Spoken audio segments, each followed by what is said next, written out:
Okay, so as you can see from the sign, we're now at Britford Park and Ride. So the Park and Ride car park at Britford.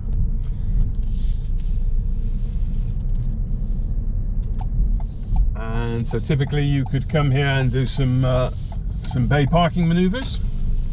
Really important when in a car park to observe all lane markings. So we've got a pedestrian give way here, we're just scanning there before proceeding. Also the direction markers, so they tend to have direction flow markers, and speed limits for car parks, because we've got a lot of cars doing reversing manoeuvres with limited visibility, and also pedestrians. Speed limits for car parks are invariably very low for safety.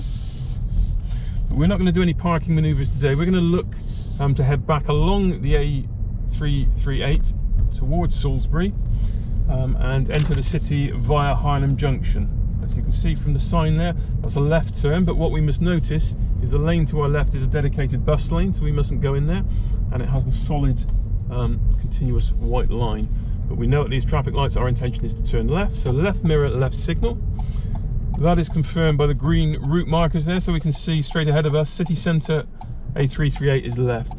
Checking left mirror and shoulder for any buses and keeping out wide of that bus lane. So we're driving in lane 2 of the 2 lanes, lane 1 being a dedicated bus lane, and as that blue sign tells us, other users can include motorcycles, cyclists and taxis.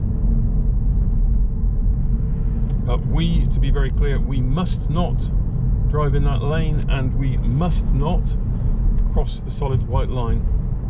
That last point becomes highly relevant, as you'll see, because our intention as we approach Harnham Junction will be to do so in the left-hand lane. So we have to wait until the solid continuous line comes to an end, and the bus lane therefore comes to an end, before moving over. However, it is not uncommon, in fact it is actually quite common, to see other motorists not adhering to those rules, and so going early and crossing the white line. So it is imperative that before you move your car from this lane into the left lane, you have very actively checked your mirrors and a shoulder check to avoid any collision. It's no excuse to the examiner by saying somebody else has done something incorrect. You see a lot of people will look at the sign there and then move over now, when, as you can see, the continuous white line continues. So I'm very actively checking my centre mirror and my left mirror now to be very aware of who's behind me. I'm going to start signalling now to give people good clear warning that my intention now is to move over into the left-hand lane. And just as predicted, there's a blue car behind me, fortunately some way back, that has done just what I described. So they went early and they've contravened that solid white line. So we now have a lane to our right, and so we will be flowing round to the right in this lane, avoiding cutting across the cars to our right. If we were going off to Laverstock Market, we would then head curb line, because the lane I am currently in splits off to Laverstock. But as you'll see, as we go round, giving space to the car on our right, we then flow neatly into the second of 2 city centre lanes. Checking the lights are clear, the box junction is clear, we continue to flow. And again, we've still got that lane to our right hand side, so we check this box junction is clear, go curbside, and then that keeps us out of the lane to our right. Just cautiously round this right hand bend, it's quite a tight one, and then when the wheels are straight we can bring the power in.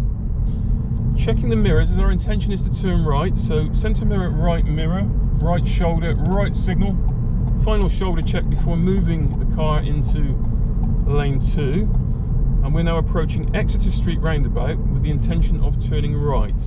So mirrors, signal, we're already positioned in the right hand lane as we've said, we're in the speed phase, checking the micro in front has cleared the junction before we start our approach. We can gently flow on, the yellow box junction is clear, taking to the centre disc. Now we start actively scanning that left mirror, left shoulder, left signal, move the car across, take our road position, exiting into lane 1 of the 2. New road, new mirrors. We're now approaching College roundabout,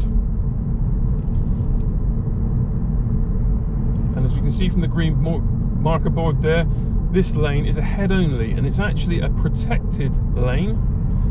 so there are no give way lines. So in theory, we don't have to give way, we can keep on flowing, but clearly with traffic as it is today and visibility reduced on our approach, it would be very prudent to approach this cautiously and just make sure nobody is making an error approaching from the right. I'm going to cross into our lane. So you must not cross that solid white line, but bearing in mind it is just a line of white paint, for your safety you want to make sure that nobody is making a mistake. New road, new mirrors, just giving space to the car that's pulling back into lane 1. Heavy traffic, as we can see in the opposite direction, very heavy traffic, which may have a bearing on the roundabout we're going to be approaching at the end of this short stretch of dual carriageway, so St Mark's roundabout. So we're thinking ahead, if the volume of traffic is that heavy, what's the knock-on effect there for St Mark's? So planning that very early, taking that into our driving plan. But as we can see there, traffic peters out just some way back from the roundabout. So our intention is to turn right at St Mark's roundabout, so we're taking in information. Just see the route board, and we want the 1, 2, 3, 4, 5, that little stubby 5th exit.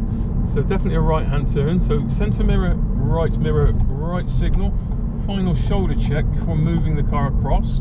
We're warned that this approach is traffic light controlled, as we can very clearly see from the red traffic light ahead. And we also note that the speed limit now reduces from the dual carriageway speed that we've been travelling at of 40 miles an hour down to 30. And we probably won't be achieving that going around St Mark's roundabout. But what you will notice is the 2 lanes become 3. So there's an extreme right lane, and I've just mirror checked and signalled, and we take that extreme right lane. The yellow box junction is clear. We go to the centre disc, check the next set of traffic lights, and then we look for our kicker, which throws us neatly into this lane. At which point we change our right hand signal to a left hand signal as we intend to take the next exit. Being very aware of that cyclist, we can just see the hat above the white car ahead, so we've got a cyclist. The other thing to note is the route we take into Wayne along. So to start with, we're going to head almost straight towards the traffic light stanchion until we get near the curb line, and that avoids us cutting the lane to our right. Keep a watching eye on that cyclist. They've turned off, cancelling the signal early to avoid any confusion that we're turning into that left-hand lane. Our intention now is to take the next road on the right, so mirrors and signal, positioning to the centre scarring of the road there, but then pausing to get our view over the brow of that hill, looking into the junction before making a turn without cutting it. New road, new mirrors. Quite a sharp bend round to the left. And immediately lots of parked cars and sort of meeting traffic opportunity. So taking it nice and cautiously through here until we've got our view. Here's our opportunity to do the dance, thank you. And then the next road on the right is actually down to the test centre. So Ridgemont's close, which we won't be taking that route today, but just turn right into there, and then the next right at the bottom of the hill is into the test centre car.